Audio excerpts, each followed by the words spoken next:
join us in this talk. Artificial intelligence isn't everybody's cup of tea.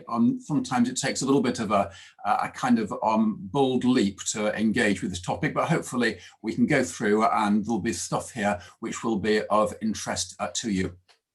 My plan is that I've got a PowerPoint presentation that I'll speak for probably 30 to 40 minutes, something like that, after which I suggest, perhaps, John, we could put people in breakout rooms for 5 to 10 minutes after that to reflect on what I've said, discuss, and then we'll finish with sort of 10 or 15 minutes of questions and general discussion for the whole group. I hope that sounds reasonably okay.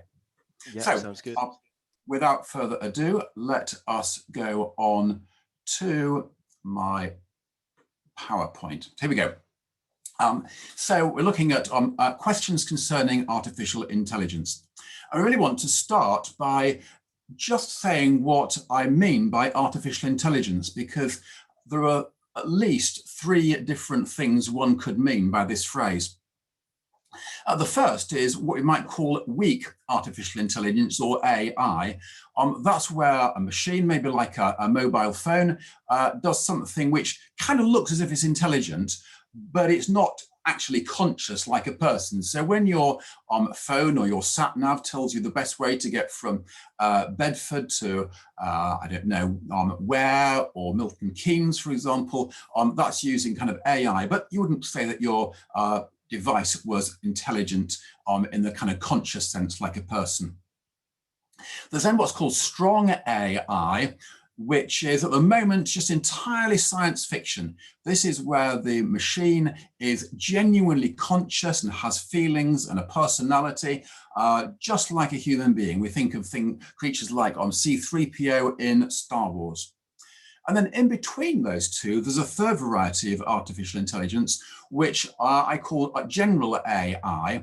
This is artificial intelligence where the machine is got a kind of flexible intelligence, whereas the weak AI can only act as a sat-nav. This can generally do all sorts of different things that you would think of as intelligent, but again, not conscious like a person. So this evening we're looking particularly at weak AI and a little bit at general AI and perhaps a word about strong AI right at the end. So how did we get to this artificial intelligence technology? Well, there are 3 things that have paved the way for us to get here. The first is the way that computers have developed. Once upon a time, computers were enormous. They were things that filled entire air-conditioned rooms, and you would have people whose job especially was to go and operate the computer. The computer operated on a kind of a binary system. You might be familiar with a kind of series of 1s and 0s, and these were used to represent numbers. And the main things that computers were used for was for doing complicated calculations, or maybe keeping accounts of bank details and so on. But it was mainly numeric and calculation. Years went by, and by the time we got to certainly the middle of the 1980s, computers had shrunk down and now they fitted on people's desktops. You may remember machines a little bit like this one. Those patterns of 0s and 1s nowadays were able to, at this point, were able to not only represent numbers, but also text. And we had things like databases and word processors, and some of us might have been starting to use things like spreadsheets. Technology continued to advance and get smaller and smaller. Now that these devices were personal, we could carry them in our pockets, in our handbags, we could go throughout life with them by our sides. And these strings of 1s and 0s were now used not just for numbers and letters, but by cleverly using the 1s and the 0s, we could use them for multimedia, pictures, sounds, movies, all the kinds of stuff we're used to consuming on our phones, and things like Zoom calls, of course. And the main task of computers was not calculation or data processing, but communication, talking to people on the phone, sending emails, looking things up on the web. We've now moved to another stage, and now computers become so small they are essentially invisible. All around us we have computers without even realizing it.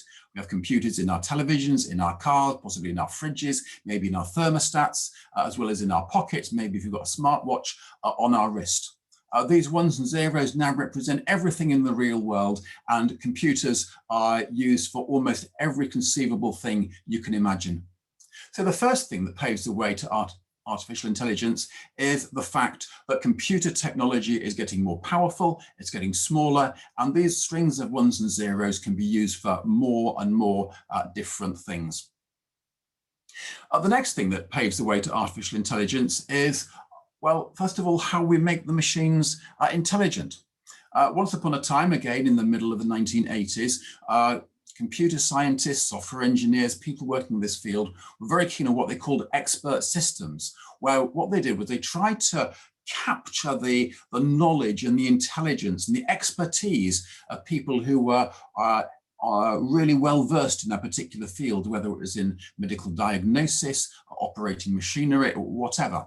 And they would try and work out from this person, how did they make decisions? How did they weigh things up? And they programmed it all into a machine with charts and things, a little bit like on the one on the left here.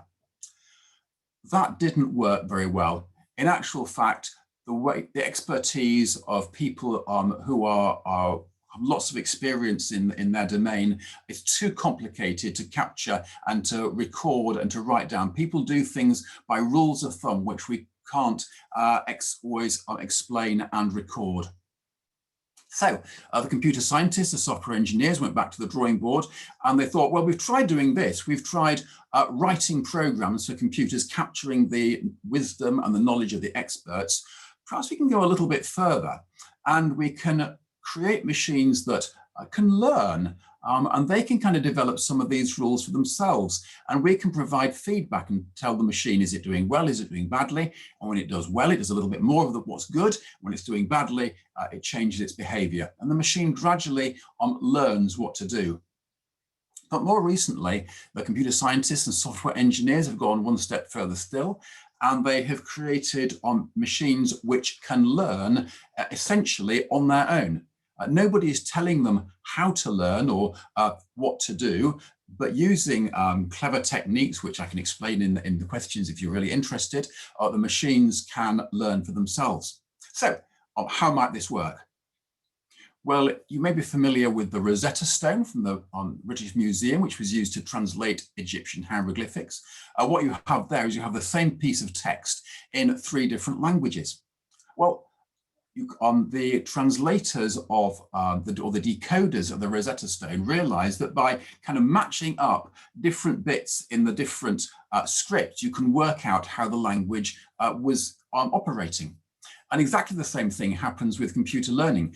You feed the computer with, for example, 2 pieces of text, one say in German, one say in English. The computer compares them and it works out for itself how you translate between German and English. You probably need thousands and thousands and thousands of pages for it to do this. But apart from the text in German and English and the computer looking at it, you don't need to explain things like verbs and nouns and grammar and all the complicated things that we learn when we're studying languages at school. The computer can learn it for itself just simply by comparing the language in the different texts. And you can learn all sorts of things as well as language. You can learn to recognize images of kittens or elephants or aeroplanes. And again, the computer looks at lots of images and is able to match image to word. Or it could match the sound of the human voice to printed text. So if you've ever spoken into your phone or into your smart speaker like Alexa, it's using artificial intelligence to match the speech to the text. The way this works, we don't need to go into any detail at all, is that you have a kind of, apologies, sorry, that you have an input layer there and you feed in lots of information.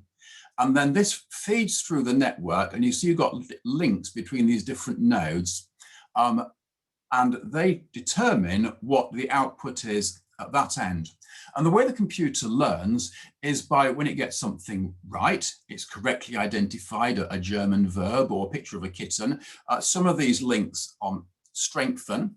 And if it gets it wrong, then some of these links weaken. We don't need to know the details, but it's kind of got lots of what are called hidden layers in the middle, enabling the AI system to learn for itself. The upshot is that these learning systems can learn all kinds of things which seem utterly astounding and amazing. One particular system is a system called Alpha Zero, which can learn to play strategy games like chess and drafts and so on. And one of the games that Alpha Zero was taught to play was the ancient Chinese game of Go. Far, far more complicated than chess. It's the most complicated game that human beings play. And it involves placing black and white on stones on a board, and you're trying to kind of surround your opponent's pieces with yours. Well, it was always thought that Go was a too complicated a game for computers to learn to play. But what Alpha Zero did, it went away and it learned how to play Go by playing thousands upon thousands, millions upon millions of games against itself, and gradually working out what made a good strategy and what made a bad strategy, again, by strengthening some of those links in kind of the hidden layers. The upshot was that this machine eventually played the human Go champion, and the machine, much to everybody's surprise, won. But the thing that was really surprising was that the machine made moves that human beings would never have thought of making themselves. You can see these different rows here, going in 1, 2, 3, 4. It was generally thought that a good Go player might make a move on the 4th row in. You'd never make a move on the 5th row. That was seen to be extremely bad play.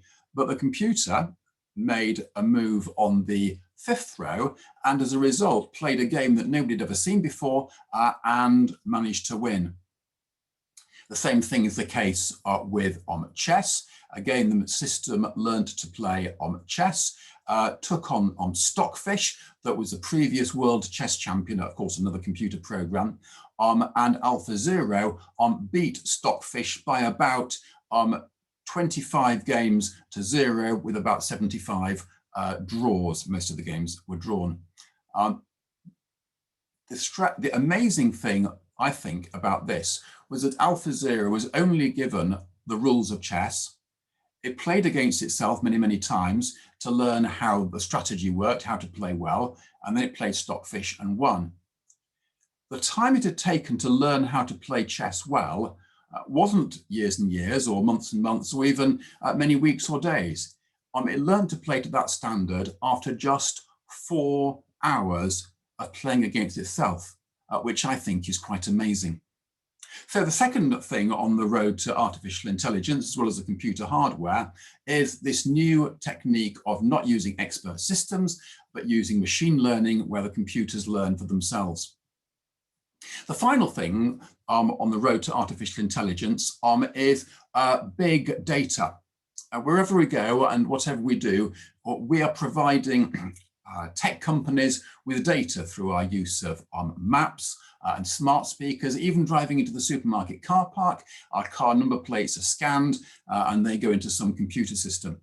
In fact, whenever we use any technology nowadays, we're providing information, more information and data that you can possibly imagine. And this is used for the machines to learn from. Remember how I said you needed thousands and thousands of pages to learn how to translate from German to English? Well, if you've got enough data, you can learn pretty much anything. So the final thing that paves the way to artificial intelligence is this notion of big data. So we've got computer technology, we've got machine learning, and we've got the big data.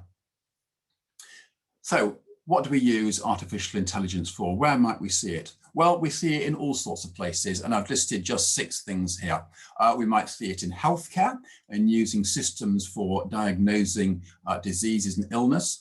Just like you might compare the German and the English text, so you might compare X-rays or medical scans with diagnoses that doctors have performed in the past. And again, the machine can learn to associate particular scans with particular diagnoses until it can do it as well as any human being, or even better. We use the same kind of system in our homes, where Netflix or Spotify or any of these other streaming services suggest films and music for us. Again, it's compared lots of what people have in the past with what they might watch next. So if you're particularly watched several James Bond films, it might well suggest another James Bond film, or maybe a Jason Bourne film because you like that kind of genre. Again, it's been learning. And again, AI is used in finance for managing risks, in transport for provide warning systems, optimizing energy distribution, and perhaps most familiar to us might be our smart speakers that sit on the shelf and play music and answer our questions.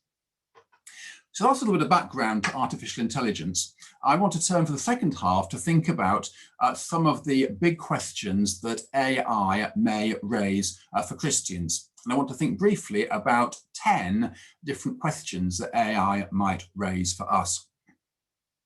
The first one is this, and it relates to using AI. And the question is, what should we use AI for? I've mentioned it's used in all sorts of things like sort of home entertainment and diagnosis and so on. But what should it be used for, and who should set the limits? So if you've ever used an online dating app or dating site, artificial intelligence is being used to help match you with a potential life partner. Is it okay that our lifelong destiny with a person we might live with and love for the rest of our lives, is it right that that should be done with artificial intelligence?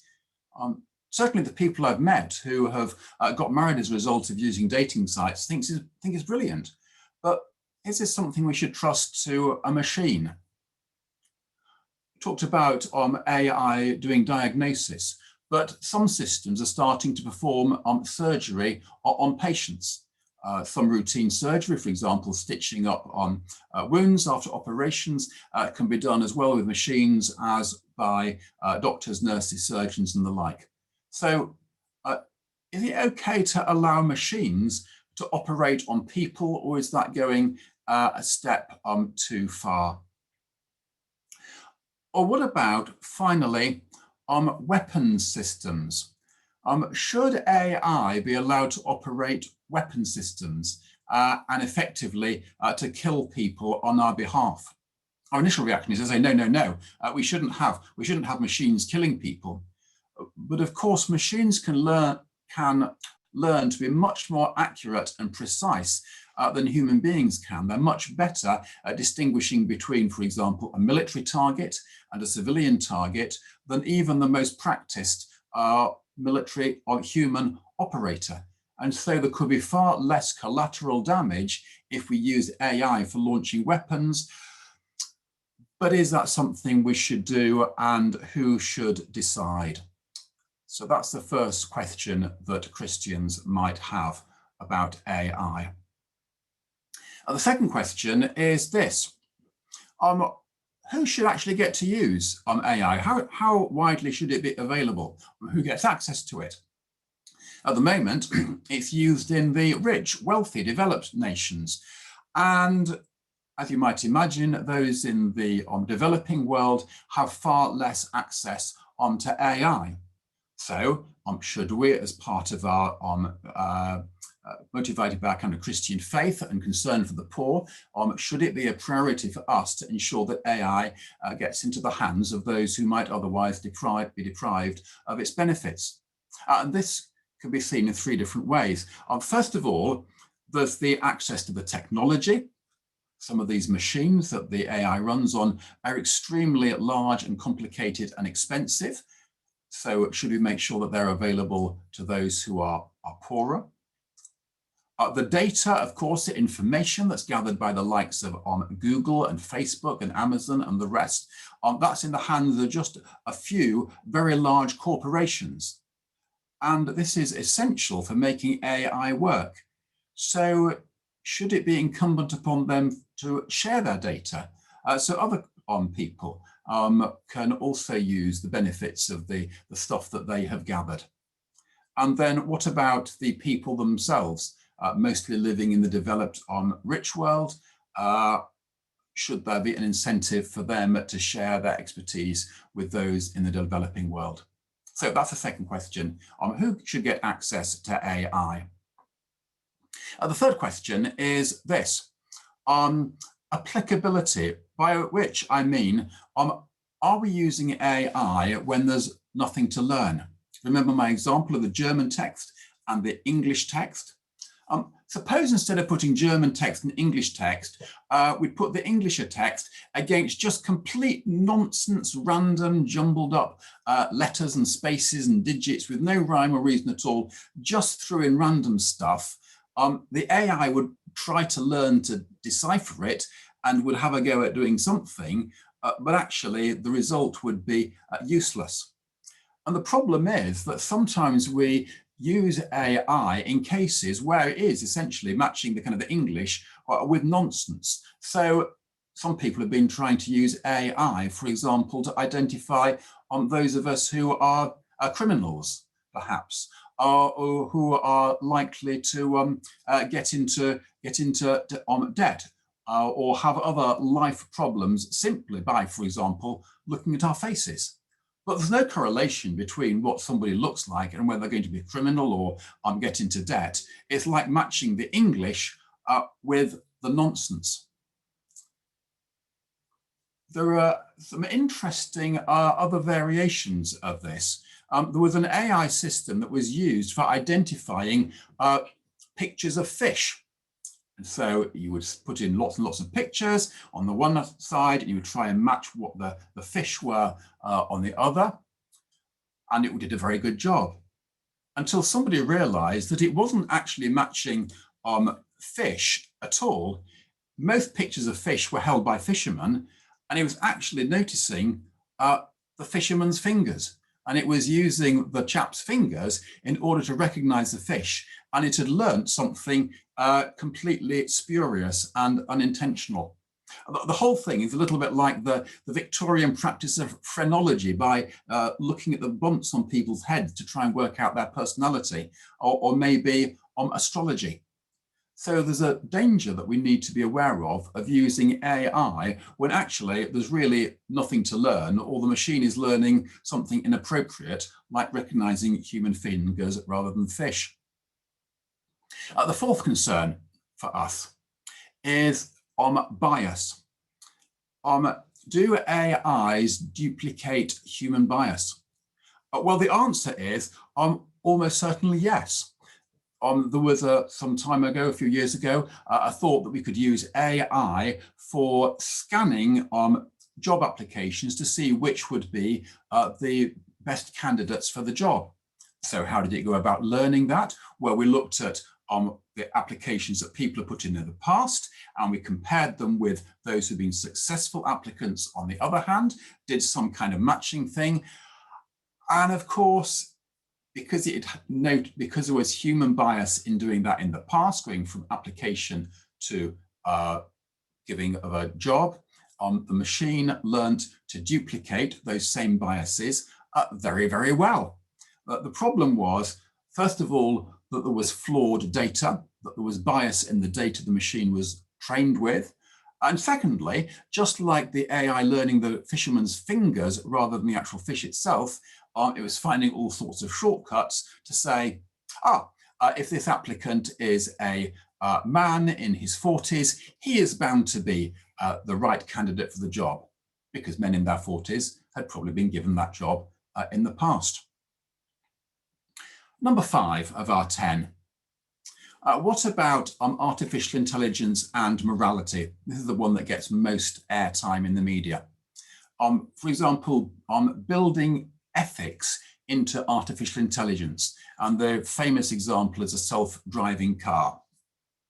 You've got your self-driving car going down the road, you've got some passengers in the car, and suddenly out into the road jump some children running after a ball or something. And the self-driving car now has to decide to plow into the group of children and kill them, or to swerve, crash into a stationary object and kill the driver. In other words, if you were in the car, do you want the car to choose to kill the children, or would you rather that you died as a result of the crash? Which should the car do? Well, of course, that's a famous example that's been used by those who study ethics for many, many centuries. but many decades anyway. The question is, how do we code ethics and morality into a vehicle? Nobody's worked out the answer to this yet. And also, much more pragmatically, which would people actually buy? If you ask people, should the car kill one passenger, or let's say 3 children, most people would say, well, of course, it's much better to kill just one person than to kill the 3 children in the road. But actually, when it comes to purchasing, most people would buy the car that would kill the pedestrians rather than kill them. And there are interesting variations depending on culture. So, for example, in this country, if the car had to choose between killing a child or killing an old person, we'd probably say better to let the child be the survivor. The old person's near the end of their life. But if you're in Japan, you'd say it the other way around, better to let the old person survive because of their great respect for the elderly. So this whole field of building morality into AI is fraught with difficulty. Maybe Christians might have something to offer there. Number 6, unknowable AI. By that, I mean, what should we do when we can't ask why?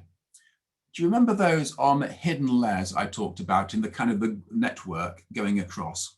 Well, those hidden layers are hidden and we can't see what's going on. All we can do is we can put in the German text and the English text and the system works out how to translate, but we can't ask it, well, how are you doing it? Why are you translating that German word as this English word? It's all concealed in the hidden layers. In other words, when the computer says no, we can't turn to the computer and say, excuse me, computer, why are you saying no? Because that's all in the hidden layers of the AI. So for example, if you go to the bank for a loan and they're using an artificial intelligence system that's been using one of these learning systems, and the bank says, I'm terribly sorry, sir, but you can't have a loan. And you say, oh, well, why not? What would I need to do to qualify? The system can't always tell you. It might be okay for a bank. You might be able to, the bank manager might be kind and offer you a loan. But what if it was, for example, offering a medical diagnosis without any explanation? Would you accept that? Of course, we do sometimes trust people and situations without asking why. If somebody says, for example, I don't know, here we are climbing a mountain. If someone says, for example, reach up and grab my hand, you'll be safe. We don't say, excuse me, can you tell me why grabbing your hand is going to be safe? We just trust them. There's a difference, you see, between believing that the ropes on the rock face are securely fastened, and believing in. We believe in our rock climbing partner. We believe in our spouse, our friend, our vicar. We believe in our dentist and our GP. And we believe in them because we have a relationship with them, because of some kind of emotional connection, and because they show care, concern, and love for us. And over the years, we've come to show care, concern, and love for them. We can't do that with a machine. We can't have a belief in a machine. We can only have belief that the machine is giving the right answer. And that's a difficult situation to be in. Number 7, nearly done.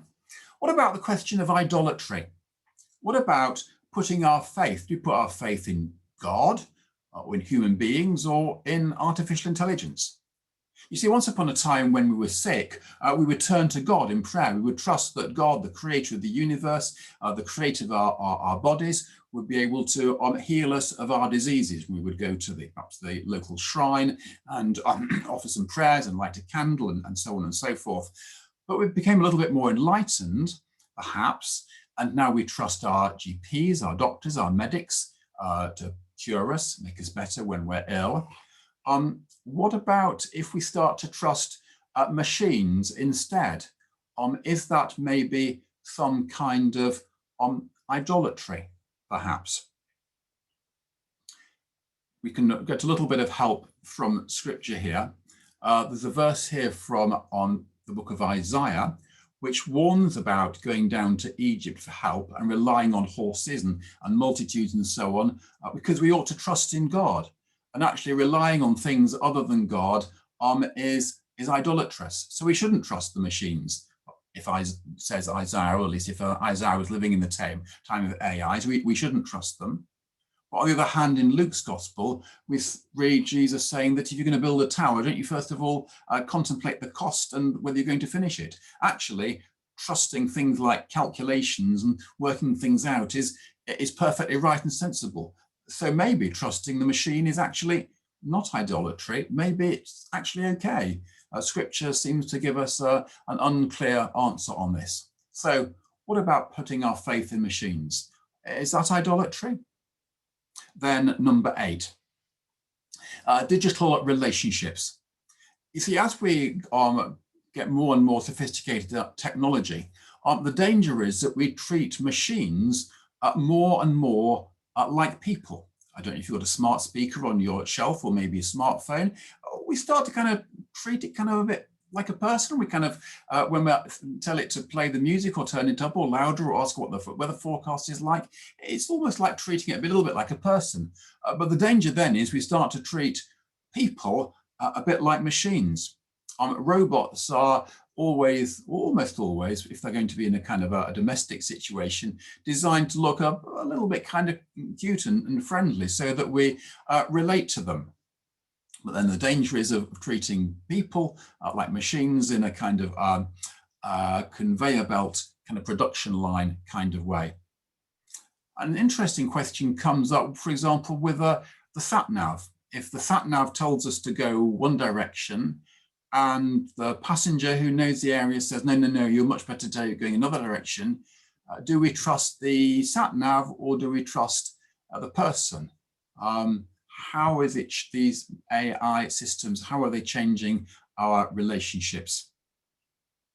Of course, we could always turn to scripture and to the creation of Adam and Eve in the image of God. And we could say, well, of course, the important thing is that human beings are made in the image of God and machines are not.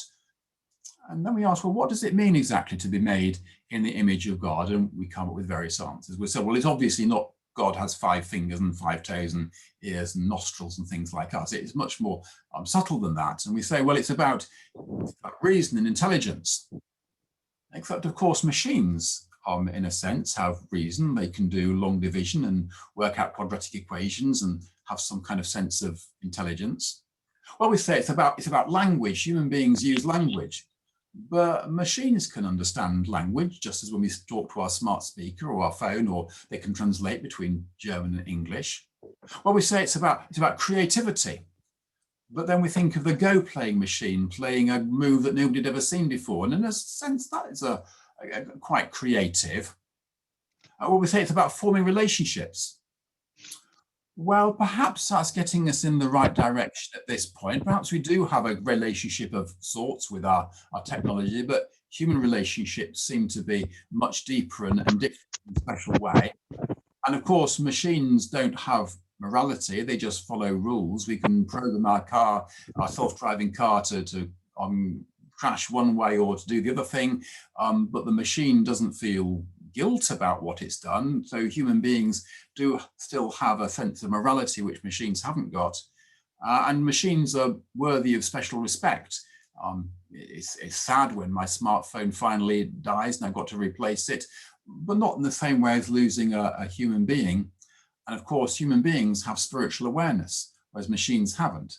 So there is still a sense in which human beings are different from machines, but the first few items on that list, the boundary is starting to blur a little bit, perhaps.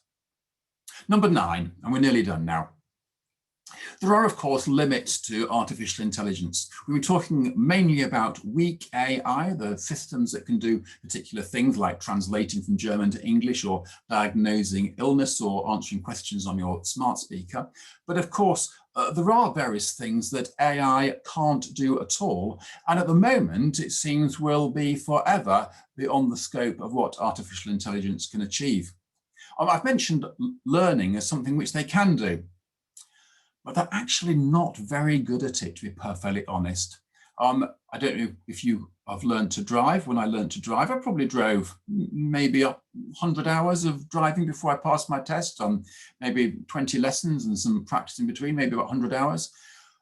But these self-driving cars that the technology companies are working on have driven for literally millions of miles and are still not very good at driving, still not safe. Human beings seem to be able to learn much better than machines can. So while machine learning is great, it is a bit limited.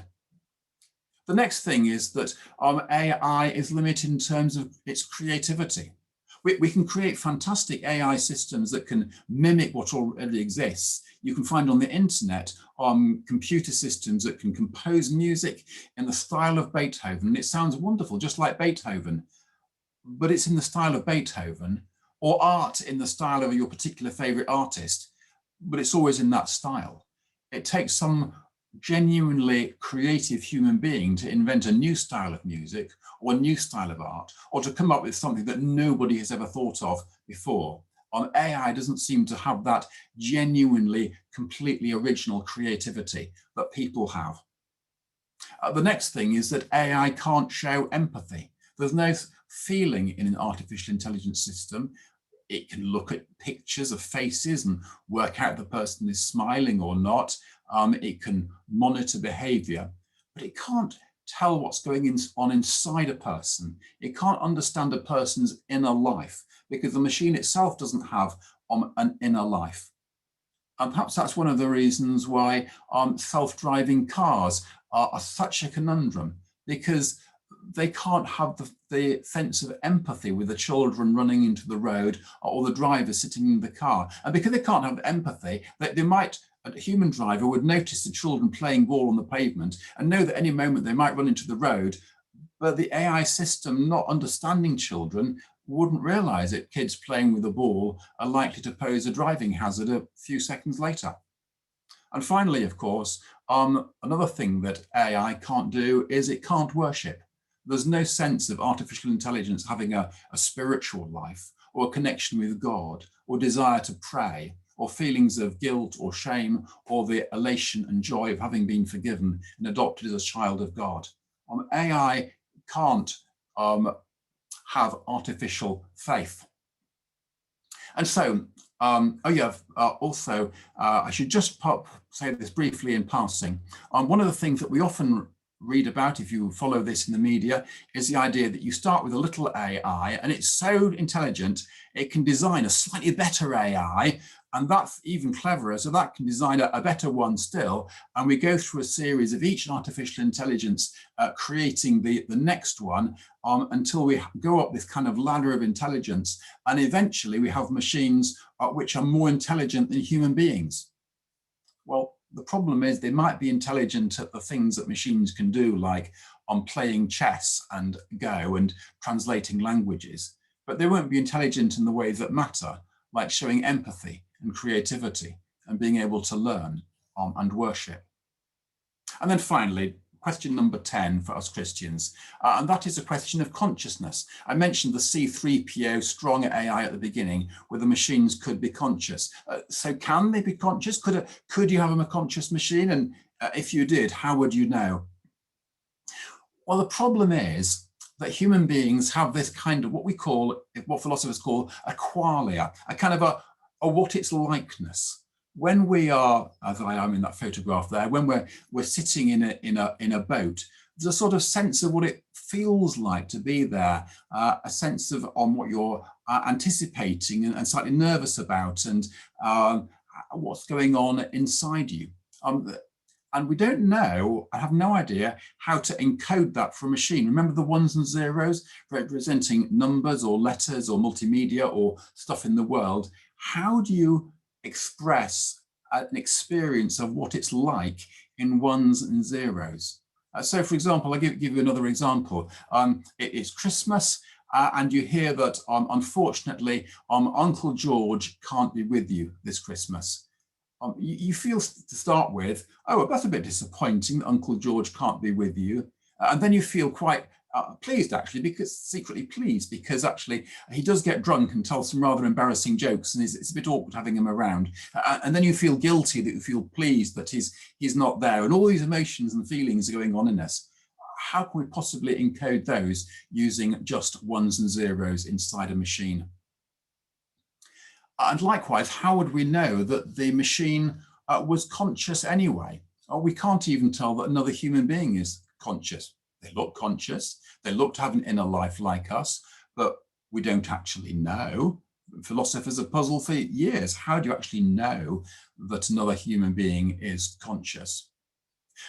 But then on the other hand, consciousness arises in human beings from a very weird blob of stuff in our head, this kind of grey and white matter inside our skulls, which looks most unpromising for any kind of thought and consciousness, creativity, imagination, and inner spiritual life. And yet consciousness can arise from this rather odd stuff in our head. So maybe consciousness could arise in a machine, and we just don't know how to create it yet. So there we are, 10 big questions about AI that may concern Christians. Number one, how should we actually use AI?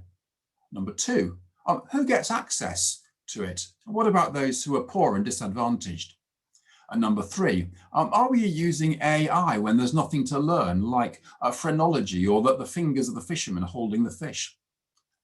Does AI duplicate human bias?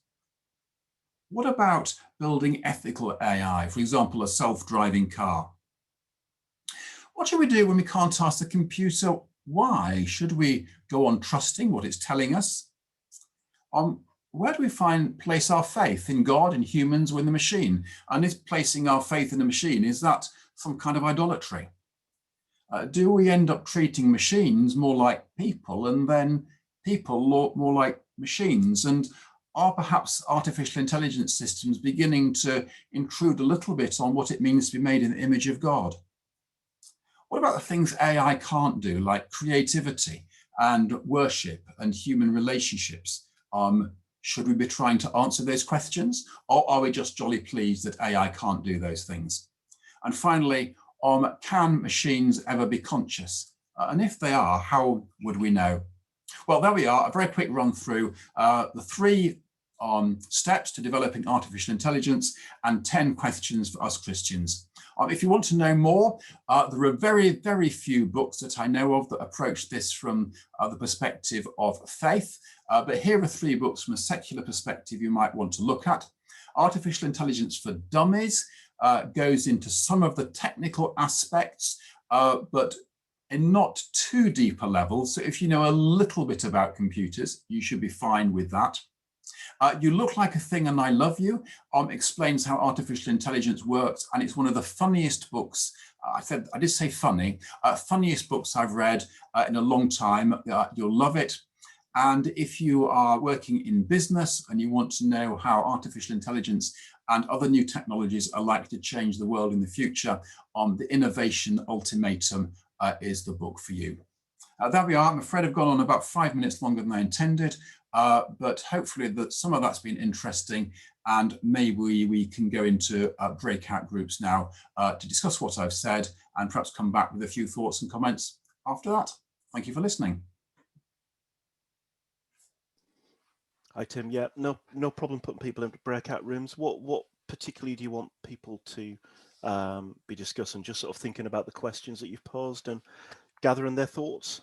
What, if anything, particularly strikes you, and what question would you like to ask? So what strikes you from that presentation, if anything, and what, if anything, would you like to ask? Brilliant. And I'll put people in breakout rooms for about 10 minutes. Maybe if we do 8, then we still have 8 minutes. 8 minutes for questions as well. Yeah. At the end of the Brilliant.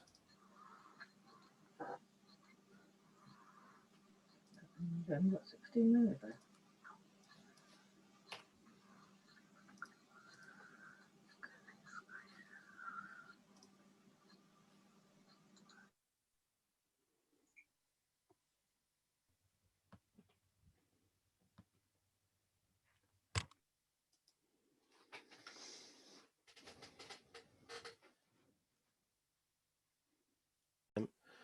recording's restarted, and back over to you. Great. So I've said that this would build for an hour. So if you want to leave at 8 o'clock in a few minutes' time, you're fine, I gather. But I shall stick around till 8:15 to answer any questions and join in with any conversation, anything you might want to raise. So kind of over to you, wave a hand, and we'll see what people want to say or ask. Yeah, okay. Oh, Lucy first, please. You'll need to unmute yourselves, by the way, before you speak.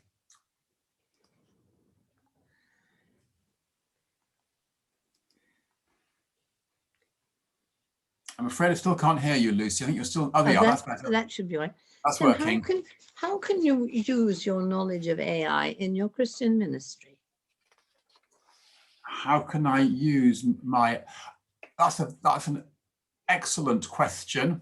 I mean, I think the answer is fairly sort of pragmatically in things like when I use my car sat nav in the days when we can drive to places. I mean, I'm using AI there.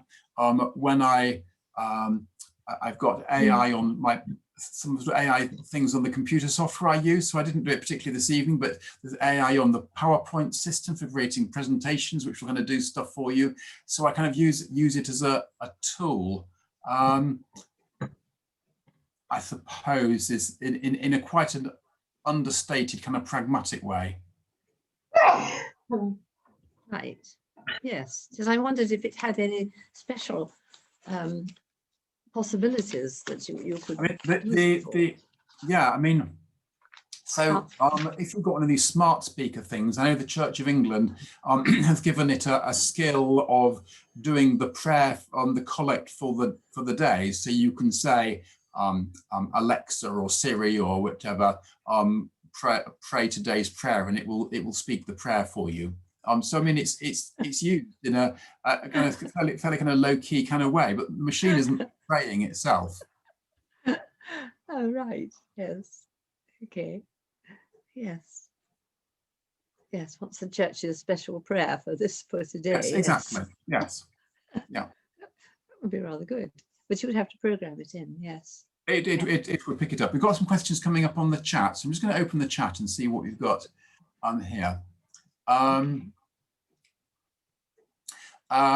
What do we lose by using artificial intelligence? Well, I think we lose what we lose probably by using all sorts of other technologies. So since I've been using a pocket calculator for adding things up and so on, I'm sure my mental arithmetic isn't quite as good. Since I've been using the spell checker on my computer, I'm not quite sure how good my spelling is and when I rely on the computer for doing that. And so we kind of lose some of, or sat navs are very good at making people not so good at finding their way around. So we kind of lose those kind of everyday skills of using our brains, but we keep the things like the relationships, the personality, and so on. So yeah, we do lose kind of some stuff. Will AI get better and better as we learn to program more effectively? Yes, it will. But in those particular areas in which it's good. So things like medical diagnosis, playing games, translating languages, recognizing images, and so on.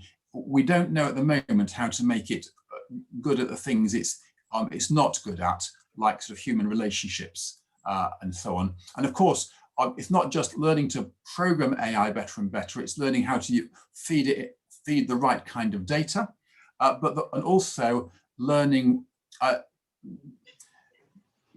working out which kind of learning method to use. I didn't mention there are at least 3 different learning methods that AI can use, different kind of neural networks, but each gives a slightly different advantage. So we're working out which networks to use and how to create better networks. So it's the data, the program, and the learning network. Another question here from chat, and then we'll go to a question with someone waving a hand.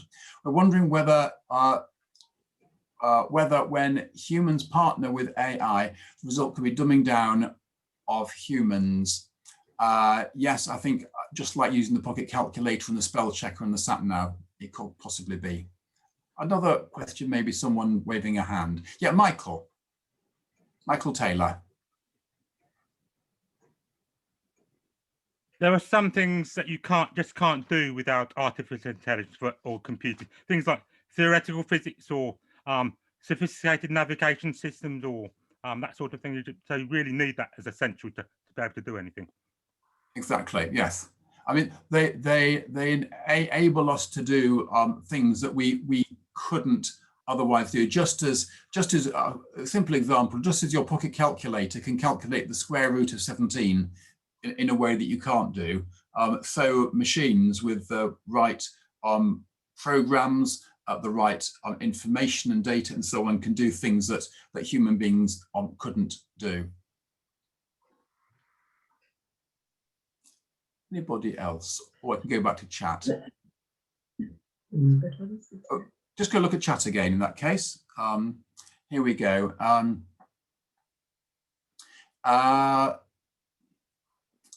How does AI deal with issues of responsibility and accountability?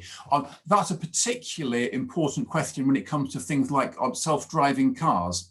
So if you're in a self-driving car that's got some kind of AI system and the car has an accident and let's say very tragically somebody is killed, who is responsible in that case? Is it your responsibility because you're sitting in the car, albeit the fact the car's driving itself, but you could perhaps have grabbed the steering wheel and swerved out of the way, assuming it has a steering wheel?